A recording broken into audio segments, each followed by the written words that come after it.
everyone, it's Samantha from Scrapmaster's Paradise, and today I'm going to make a card that goes with the little treat box I showed you guys on our reveal day on the 10th.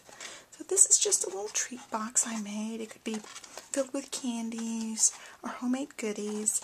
I'll probably put cookies in it and give it to my husband for Valentine's Day. I used one of our new releases. This is the large polka dot background. And I also used one of our oldie stamp sets. This is, all these little love sentiments are from the I Love Love stamp set. I just folded up a little box and I did this cool little background with the I Love Love stamp set. So I'm going to show you guys kind of how I did this. And I'm going to make a matching card to go with it. Say you were giving this to somebody, you want a card to go with it. So I've got a pink pirouette card base from Stampin' Up, and I've got a piece of white paper. This is Whisper White, and I'm just going to cut it. I want a strip of this white that I'm going to turn into a background. So I'm thinking, let's do 2.5 inches. And we'll stretch it across the whole card. So we'll go 2.5 by 5.5.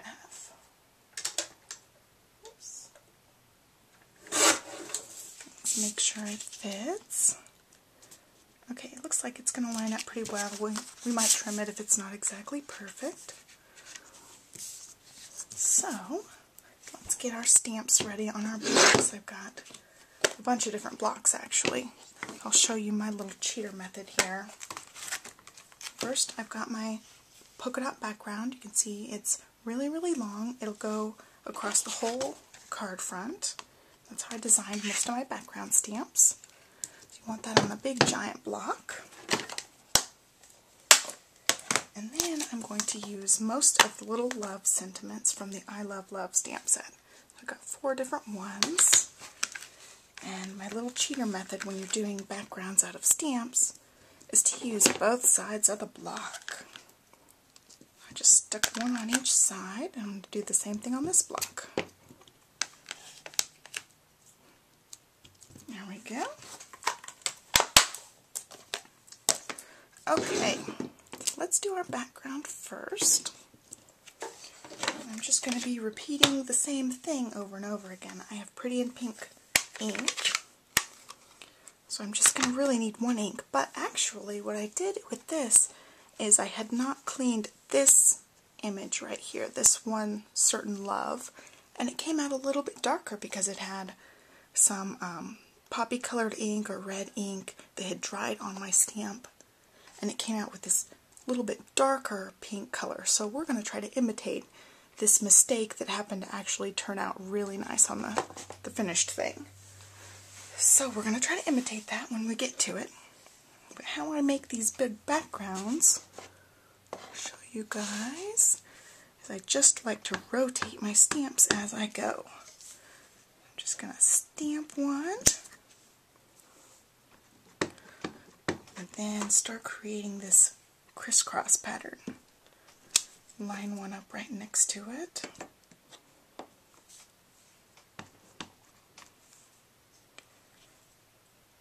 You can go any which way after that. Just start making this kind of hatch pattern. I'm going to have one going upside down right over here. Oops, you guys can't see that at all. Okay, so I've started my little background going around.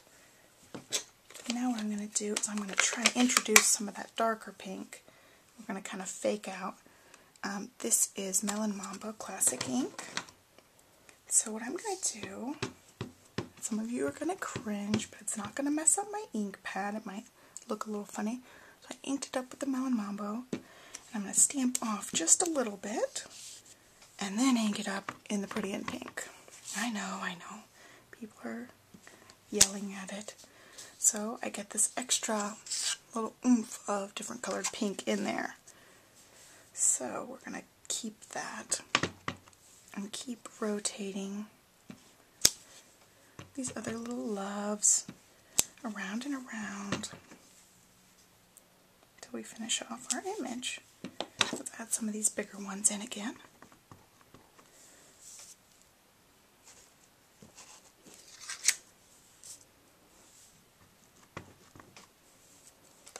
stay on camera for you guys.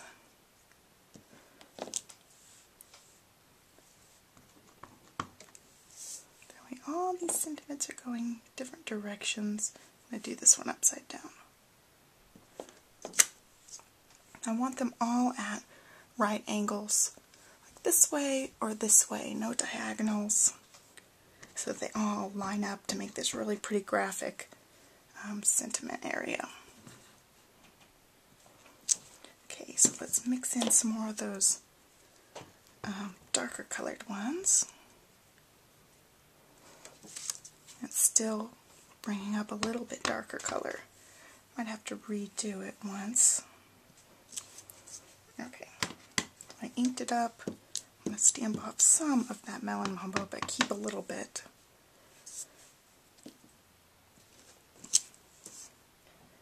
I like that. It's subtle but pretty.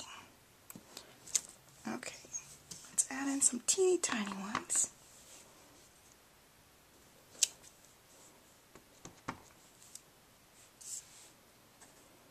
That's the thing, you just have to fill in the gaps as you go. It's kind of like a little puzzle. I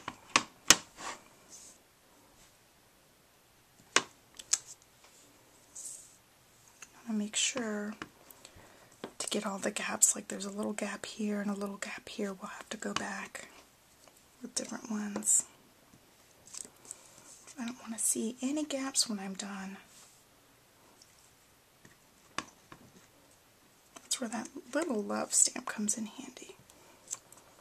Okay.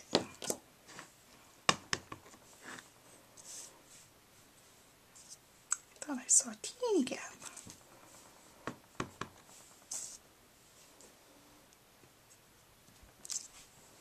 Okay. I've got my little piece there. Oh, actually, I'm going to keep this pretty in pink ink. We're going to use it for our next step. So I'll just clean these off after my video. We're done with the melon mambo. Okay, let's scoot things out of the way. Bring in our card base here. I'm going to stamp this with our polka dots. What I like to do with these big stamps is I like to set the stamp down and ink them up, because then I can look and see if I'm covering everything pretty well. But also with these big stamps, it's hard to get really nice coverage if you're stamping directly down. I'll show you an alternative way that I don't really like. I'm not comfortable with it yet. First, we'll do it the old-fashioned way. I'm just going to line it up. I want the polka dots at the top and the bottom of this border strip. So that's where I'm going to stamp.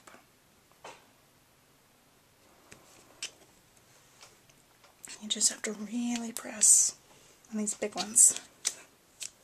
See, and I missed a little bit, but hopefully we can cover that up with our strip. Okay, an alternative way, and I don't like this way as much, I'll tell you why, is you ink up your stamp and then you lay your paper down and press, but you have to be very careful not to slide your paper around, and that's where I mess up. But I don't like that technique because then you can't see where your pattern is going. So I don't really like that way. I like to be able to see where I'm stamping, even if I don't get as good a coverage sometimes. I'm inking up my stamp.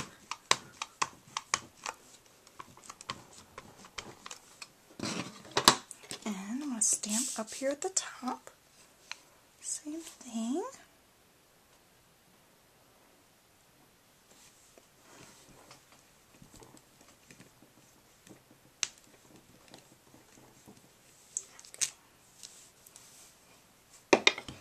I've got my polka dots, and I actually can cover up this little part I messed up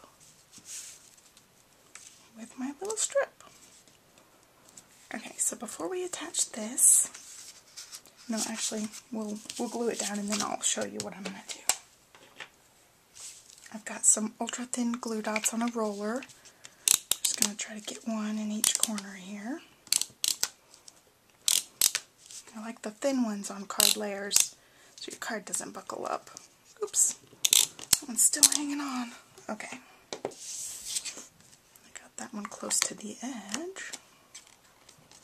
Okay, and here's a little trick for you guys. I'm trying to line up layers. Sometimes I like to use my grid here to help me. So I'm going to line them up at this 1-inch mark.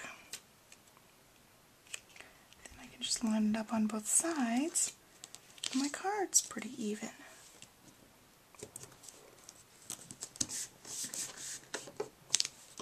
Okay.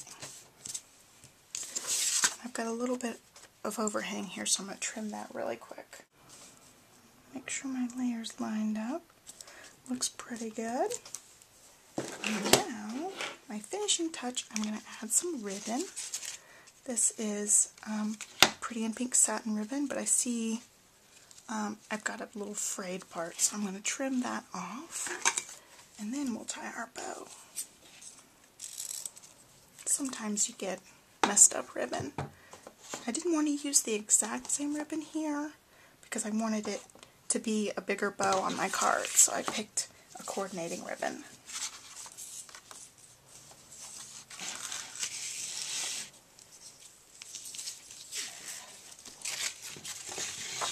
Just let some of it unwind.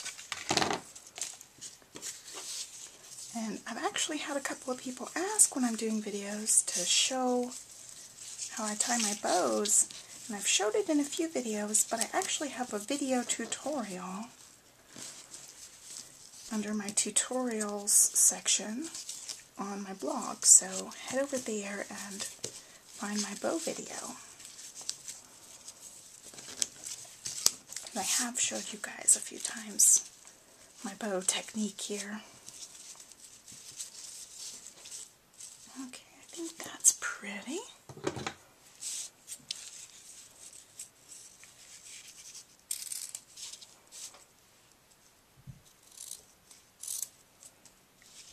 Okay.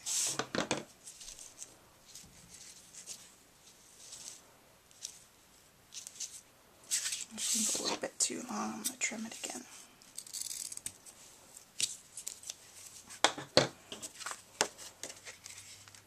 Alright. I lined it up so that I cover up that one seam. Another technique to make this a little bit fancier would be to add a little scallop border or a little ruffle down here. I think that would look nice. But see, now there's a matching little set. Thanks for watching. Bye.